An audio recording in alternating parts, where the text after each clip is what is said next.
Miarabantsika indray ary tompoko lasy tompoko vavy eto amin'ity fandarana Ambarao ty amin'izao alarobia atoandro izao ny vaintsika dia ny italian'ny fampiroboroboana sy fampandrosoana ny tanàn-dehibe ary ny toeram-ponenana amin'ny alalan'ny ramatoa Raharisoa OLISOA Felana miarabanao ny fandarana ary makasitraka amin'izao fanikenao ivahiny eto amin'ny fandarana izao. Miarabanao tompoko ary miaraba ireo mpiaino atsika amin'izao resy fotoana izao. Androantsika ny resadresaka ary ramatoa Tale fa mahariparitana fofoany ty départementa tantaninao ty zany ny mission niraka amin'izany hoe fampiroboroboana fampandrosoana ny tanàn-dehibe sy ny resaka toeram-ponenana. Ie, ny foibe mpitondrana amin'sana ny fampivoarana ny tanàn-dehibe sy ny toeram-ponenana moa zany dia ao anatin'ny ministeran'ny fanajariana ny tany, ny toeram-ponenana ary ny asa vaventy. Ny iraka sy ny andraikitra ao anatin'izay foibe mpitondrana izay voalohany indrindra dia ny fametrahana n'le politika ny misana ny fampivoarana ny tanàn-dehibe sy ny fanatanterahana azy zany. Misy ihany koa ny fanatanterahana ny politika ny toeram-ponenana satria politika pirenena anankiroa samihafa ny misana ny fampandrosoana ny tanàn-dehibe sy ny fampandrosoana ny toeram-ponenana. Ao anatin'ny andraikitra ihany koa ny fanaraha-maso sy ny fanatanterahana ireo tetikasa mikasika ny tanàn-dehibe sy ny toeram-ponenana manerana ny Madagasikara. Ny famolavolana ireo didy amandalana mifehy izany tanàn-dehibe sy toeram-ponenana izany eto Madagasikara ary ny fiarah-miasa amin'ireo foibe mpitondrana hafa na ministera hafa izay mandray anjara ao anatin'izany fampandrosoana ny tanàn-dehibe sy ny toeram-ponenana izany. Izay amin'ny ambangovangony zany raha resahana ny andraikitra. Hiditra lalandalina koa tsika ramatoa Tale ohatry ny ahoana na hoe rehefa inona no atao hoe tanàn-dehibe ny tanàna anankiray Villes. Ie, maneran-tany moa zany dia samihafa ny famaritana ny atao hoe tanàn-dehibe fa ohatritsika eto Madagasikara manokana dia nandray famaritana azo lazaina hoe tsotra ihany isika noho ny tsy fahampiny ny antotanisa. Ho antsika eto Madagasikara zany ny tanàn-dehibe dia ireo vangongo ny tanàna izay mihoatra ny 5,000 ny mponina mipetraka ao anatin'izay tanàna izay. Ny fanisana kapoben'ny mponina sy ny toeram-ponenana moa vao tamin'ity taon'ity no nivoaka fa io famaritana io nefa efa tamin'ny taona 9 sy 20 ary natsaraina tamin'ny taona 12 sy 20 dia mbola manatsara hatrany isika satria raha ny any firenekafa dia mbola misy ataoko hoe sokajim-pamaritana hafa zany zany tanàn-dehibe zany. Raha fitinina dia zao ny tanàn-dehibe dia tsy ireo commune ambonivohitra irery fa misy efa voatsikajy ho tanàn-dehibe nefa mbola commune ambanivohitra. Dia raha miresaka zany tsika tanàn-dehibe eto Madagasikara dia misy eo amin'ny 270 eo izy amin'izao fotoana izao izay misandrahaka ao anatina commune 8 sy 200. Hidirantsika ihany ny amin'ny tsipireny makasika an'izay rehefa aveo fa nisy ny fikaonandoha andehan'ny fahatelo ny tanterahanareo herinandro vitsilasy zay efa nisy zany ny andehan'ny voalohany sy ny andehan'ny faharoa mazava loatra inavo ireo fikaonandoha efa fanontelo nataonareo zao. Ny fikaonan-doham-pirenena momba ny tanàn-dehibe moa zany dia sehatra anankiray ifaneraserahana ifanankalozan-kevitra sy anaovana serasera ho an'ireo ataoko hoe fitaovana sy politika ary lalàna izay mifehan'io sehatra io. Ny andihan'ny voalohany tamin'ny taona 13 sy 20, ny andihan'ny faharoa tamin'ny taona 15 sy 20 ary ny andihan'ny fahatelo zany tamin'ity taona 17 sy 20 ity. Tao anatin'ny andihan'ny voalohany isika dia nieritreritra hoe isaky ny 2 taona tokony hisy izay fikaonan-doham-pirenena izay noho ny amin'ny antony maro samihafa dia tsy tanteraka izany tamin'ny taona 17 fa niezahan'ny fanjakana tao anatin'ny heriny rehetra mihitsy zany ny afahana karakara io fokonandoam-pirenena andian'ny fahatelo io tamin'ity taona 17 ity. Dia eto manararoatra fa ny volana oktobra dia volana natokana ho an'ny tanan-dehibe satria ny firenena mikambana dia nametraka ny alatsinainy voalohany amin'ny volana oktobra ho andro maneran-tany ho an'ny toeram-ponenana ary ny faraka amin'ny 30 oktobra zany ho andro maneran-tany ho an'ny tanan-dehibe dia afaka herinandro vitsivitsy zany tsika dia hiatrika izay andro maneran-tany ho an'ny tanan-dehibe izay indray. Ia nisy ny fiekevitra na fanambarana ambonina tamin'ny fikaonan-doha andian'ny fahatelo farany teo iny inona amin'ny akapobe no nivoatra tamin'izay? Tao anatin'izay fanambarana iombonana sy tao anatin'le agenda urbain na hoe le tety-andro ho an'ny tanan-dehibe izay dia nisy teboka maromaro ny vohitra. Ny voalohany dia ny fanatsarana ny fahaiza-mitantana eny anivon'ny vondrom-paritra itsinjaram-pahefana sy eny anivon'ireo rafim-panjakana rehetra mitantana ny tanàna. Ao anatin'izay fahaiza-mitantana izay moa zany dia misy ny hoe tokony hanana drafim-panajariana ny tanàna, tokony hanana ny teknisiana mahay sy mahafehy an'io sehatra ny tanàna, tokony misy ny fifanankalozan-kevitra eny anivon'ny tanàna, tokony misy ny fandraisana anjaran'ny mpisehatra rehetra amin'izany fitantanana sy fanatsarana ny tanàna izany. Misy ihany koa ny hoe fanatsarana ny fandrindrana ny asa eny anivon'ny ministera ary eny anivon'ireny vondrom-paritra itsinjaram-pahefana ireny. Ny teboka fahatelo dia ny hoe fametrahana ny tany tandalana na hoe tanàna tandalana ihany koa azoko lazaina an'izay satria misy lalàna mifeny tanàna any anatin'ireny drafim-panajariana ireny, any anatin'le lalàna vaovao mifeny fanajariana ny tanàna sy ny toeram-ponenana, misy ny fenitra tokony arahana ny fanorenana, ny fanajana an'izany rehetrarehetra izany zany no ataoko hoe tanàna tandalana. Dia miteboka fahaefatra ny fanatsarana ny fitantanana ny fananantany. Ny fananantany dia anisan'ny olana lehibe eo anivon'ny fampandrosoana ny tanan-dehibe satria raha mitentsika hoe mivangongo mponina dia ao anatin'izay zany misy ny olana ara-tany. Dia ny teboka manaraka dia ny fanamafisana ireo tetikasa maro lafy izay tokony hitondra fanovana hita maso eny anivon'ny tanàna. Dia izay zany tokony ho amafisina zany hoe tsy mijanona amin'ny resaka hoe arafitra fotsiny misy ny drafim-panajariana dia boky tsara tarehy izay fa mila hitantaratra anatina tetikasa zany ny fampiarana an'izay drafim-panajariana izay. Ny teboka manaraka dia ny fampandraisana anjara bebe kokoa hatrany ny sehatra tsy miankina satria ny sehatra tsy miankina no mifandrombona amin'ny fanjakana sy ny commune manorina tanàna. Dia ny farany moa izay tsikely indrindra dia ny fametrahana n'ireo ataoko hoe lamina fitrandrahana loharanom-bola ho famatsiana ny tetikasa an-tanan-dehibe. Izay ngambany amin'ny ankapobeny ny zavatra nivohitra tao anatin'ireo antototaratasy izay nolaniana teny anivon'ny fikaonan-doham-pirenena andian'ny fahatelo izay. Ona roviana no mety ho taterana na hirosona zany ireo karazana tetikasa tsika manko malaza amin'le fikaonan-doha hoe atrikasa sy ny sisa fa roviana mety misy ny karazana hoe azon-davy na tatak'izany mariparito ny atretiko reto ny mety ho atao sy ny sisa. Ny fanatanterahana ny tetikasa ho an'ny tanan-dehibe dia tsy niandra ny forum io fa efa nandeha tao aloha ny forum io. Zany hoe efa misy zany tetikasa amin'izao fotoana izao izay efa manomboka mandeha ary efa tanterahana ministera amin'izao fotoana izao. Ireo tetikasa vaovao izay mbola anetsehana ny loharanom-bola no tena noraiketina ao anatin'le tety-andro na le agenda urbain ary voafaritra izany fa tokony ho atao anatin'ny foiezaka antonontononezaka ary ny lavitrezaka zany hoe tsy mijanona ny ministera fa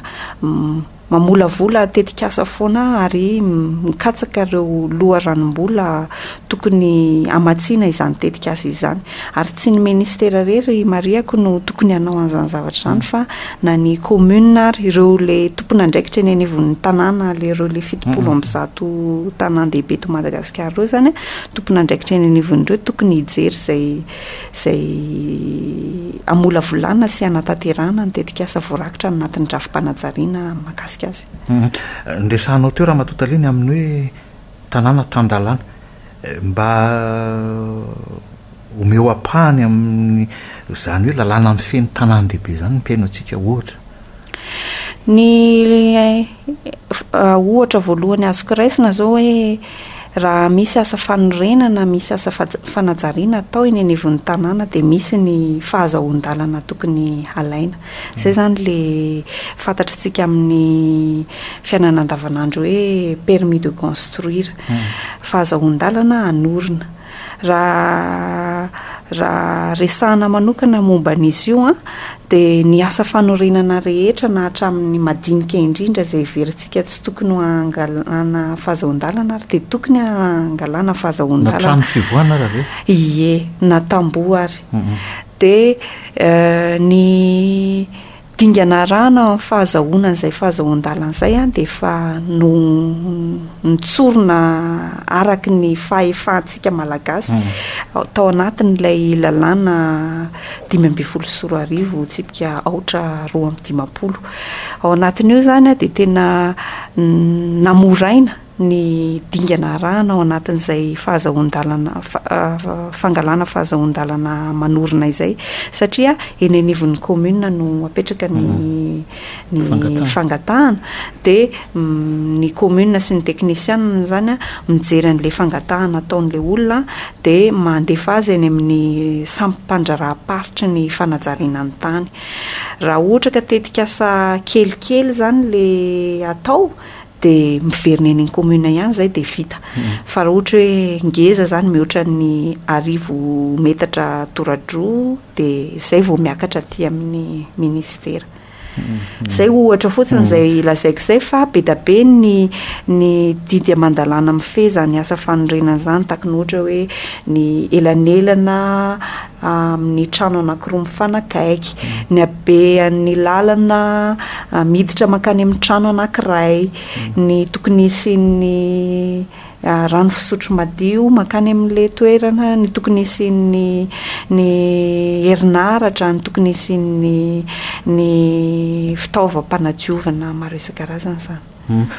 Nisy fotoana naheno hoe hatramin'ny efitrano sy ny varavarakely sy ny varavarambe aza tony hoe nijereny reny teknisiany reny hoe ity tsy mety fa amin'ny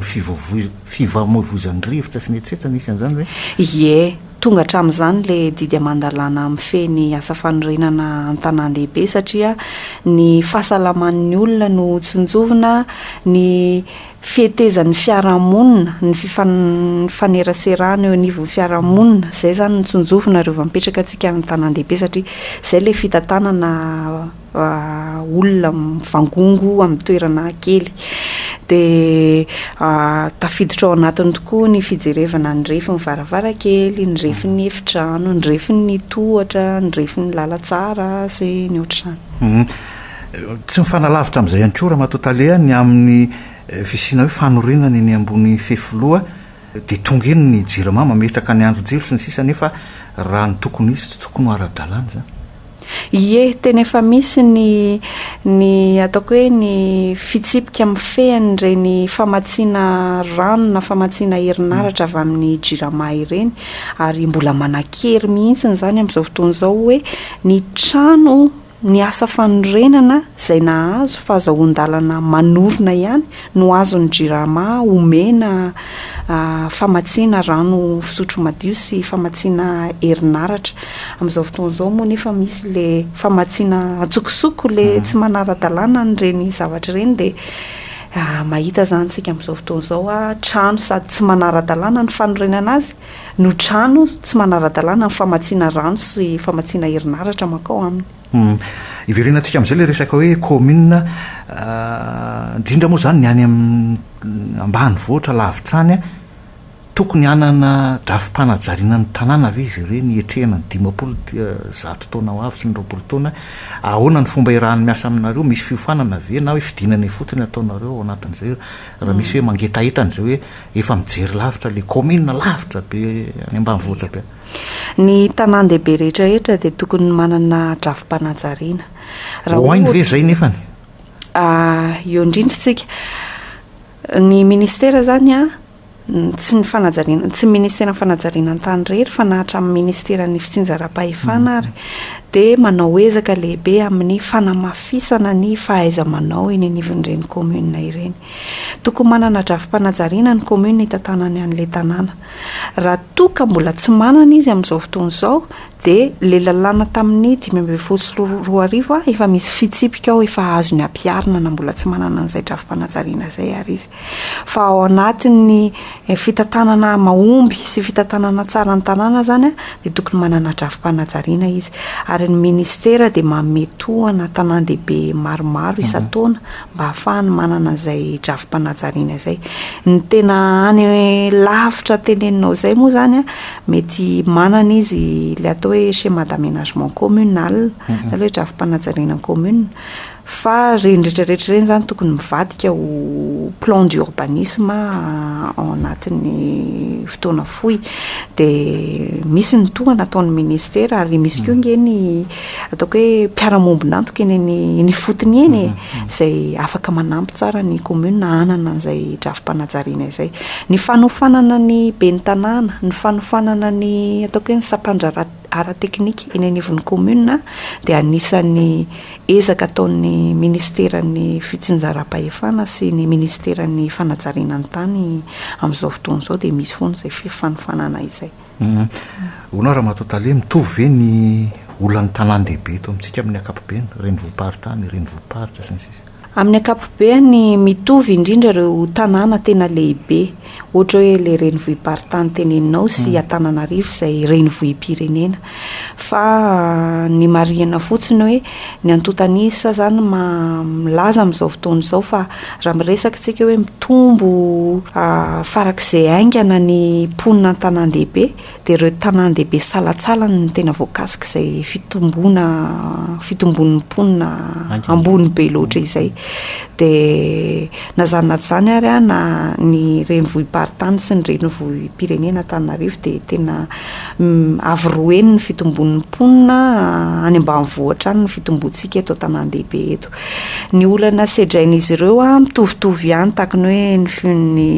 ny tsy fahampian'ny foto-drafitr'asa ny fivelarana be loatra n'le toeram-ponenana tsy zarizary sy ny sisa. Misy tanàn-dehibe sasatsasany miatrika ataoko hoe fanambo manokana amin'ity fiovaovan'ny toetrandro ity tahaka ny ohatra hoe ny tondra-drano ny loza teraky ny cyclone ny fikaohan'ny rika amin'ny ranomasina zany fa amin'ny ankapobeny zany mitovy ny zavatra sedrain'izy ireo. Mifanohy amin'izay ihany aiza zao raha matotale le hoe grand tanàna zany hoe fanitarana na fampivelarana bebe koa no manodidina ny Antananarivo renivohitra. Ie, misy voambolana ara-teknika kely mariako anatin'izay fanontanianao izay. Raha vao mitenitsika hoe grand dia misy ny anaran'ilay tanàna eo akaikiny ohatra hoe grand tana, grand tomasina, grand majenga dia dikan'izay zany hoe le tanàna tamin'ny voalohany efa mihitatra makany amin'ireo le commune manodidina anazy dia lasa zay le grand zay zany izy lasa lehibe. Tsy Antananarivo rehetra zany amin'izao fotoana izao no mahatratra izay velarana mitombo izay fa ireo tanàna tena lehibe eto Madagasikara indrindra ireo renivohim-paritany zany. Ho Antananarivo manokana efa tany ataoko hoe tany amin'ny taona 20-30 tany no efa nanomboka nihitatra nakany amin'ireo commune manodidina ny CUA zany ny tanàna n'Antananarivo ary efa nanomboka nanisy izay atao hoe grand tana izay. Dia ao anatin'izay trangan-javatra izay zany dia mila miomana ireo ben'ny tanàna rehetra zany voakasika le fivelaran'ny tanàna ao anatin'ny fiaraha-miasa mahomby dia izay no nahatonga ny ohatra hoe tamin'ny taona 90 sy tamin'ny voalohandohan'ny taona 2000 nanana an'izany hoe fikambanany be ny tanàna ny Antananarivo sy ny manodidina izany dia misy koa tateo aoriana ny atao hoe fikambanany commune voakasiky ny tanàna Antananarivo dia izany rehetrarehetra izany dia ataoko hoe rafitra entina anatsarana ny fitantanana ny tanàna tsy ilay tanàna ivony fotsiny fa ilay tanàna mihitatra makany amin'ireo ilay commune manodidina ireo ary ny fivelaran'ny tanàna dia tsy voasakany ataoko hoe délimitation na ny faritra ara-administrative ara-panjakana ny commune ny olona manorina izany tsy afaka hotohanana hoe nareo poniny CEA dia tsy mahazo makany amin'ny commune ny Tanjombato fa any amin'izay misy tany malalaka any amin'izay misy fananantany any amin'izay misy ny fotodrafitrasa no andehanan'ny tanàna mihitatra dia rehefa tsy voasakany reny délimitation reny izany ilay fivihitaran'ny tanàna dia mazava ho azy ny mpitantana no tokony miara-miasa tsara mametraka rafitra iombonana hitantanana n'ilay fivelaran'ny tanàna. Satria moa iresaka eto foana raha matotalefa mara-parana namelohan'ny afatrafatra hoentinao ny mpiaino sy mpanaraka ny fandarana misy hetsika manokana avy amin'ilay 2 oktobra tanteranareo.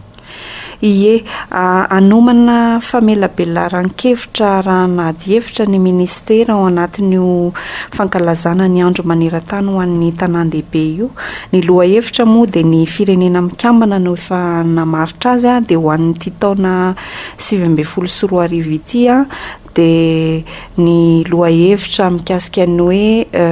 innovation et vie meilleure pour les générations futures. Izay zany ny loha hevitra antsika raha tikako tsotsotra amin'ny teny gasy dia ny hoe ny fiavaozana sy ny fiainana tsara sy tomombona kokoa ho an'ny taranaka aoriana.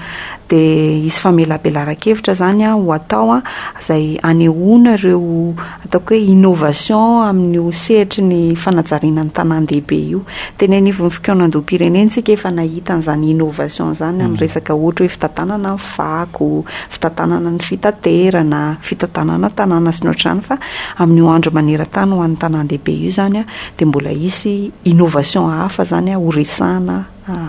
mandritra izay famelabelaran-kevitra izay. Ia, afatra sy teny farany aro an'ny mpiaino sy mpanaraka ny fandarana raha matotalia manodidina izay hoe tanàn-dehibe sy ny toeram-ponenana izay. Ie, ny afatra voalohany angambany dia ny hoe efa manana politika mazava isika izao fampandrosoana ny tanàn-dehibe ary voalohany eto amin'ny tantaran'ny firenena malagasy ny nananantsika izay politika ho an'ny fampandrosoana ny tanàn-dehibe izay satria tao anatin'ny taona maro dia ny fampandrosoana ny any ambanivohitra no tena nasiantsika resaka ny fitantanana ny tontolo iainana sy ny sisa fa ankehitriny izany dia efa manomboka manana an'izany anjara toerana zany ny tanàn-dehibe eo amin'ny fampandrosoana ny firenena ka ny fanatanterahana ny politika pirenena ny fampandrosoana ny tanàn-dehibe io dia tsy miankina amin'ny fanjakana irery ary tsy miankina amin'ny ministera ny fanajariana ny tany irery fa manana andraikitra ngezabe ao anatin'izay ny vondrom-paritra itsinjaram-pahefana indrindra fa ny commune ary manana andraikitra ngezabe ihany koa ny sehatra tsy miankina sy ny mponina an-tanàn-dehibe izay averiko foana hoe ireo no manorina ny tanàn-dehibe. Ny fanjakana mametraka fotodrafitrasa, mametraka fampitaovana fa isika mponina an-tanàn-dehibe no manorina n'ilay tranontsika, manorina n'ilay orinasantsika ao anatin'ilay tanàn-dehibe dia ny fitambaran'izay no manome an'ilay tanàn-dehibe ka raha ohatra ataontsika zany ilay asa fanorenana ataontsika tsy manara-dalàna na tsy manaraka fenitra dia mazava ho azy fa ny tanànantsika zany no tsy manara-penitra dia izay ilay andraikitra ngezabe raisin'ny sehatra tsy miankina sy ny raisin'ny mponina izay zany no tena mila atsaraina sy mila mafisina ao anatin'ny fanatanterahana ny politika ny fampandrosoana ny tanàn-dehibe io. Ia, akasitrahany ianao Ramatoa talian'ny fampiroboroboana ny tanàn-dehibe sy ny toeram-ponenana Raharisoa OLISOA Felana teto amin'ny fandarana mankasitraka tompoko. Mankasitraka tompoko. Mametraka ny mandrapitafa ho amin'ny fotoanantsika manaraka andray ary ny fandarana Ambarao veloma tompoko.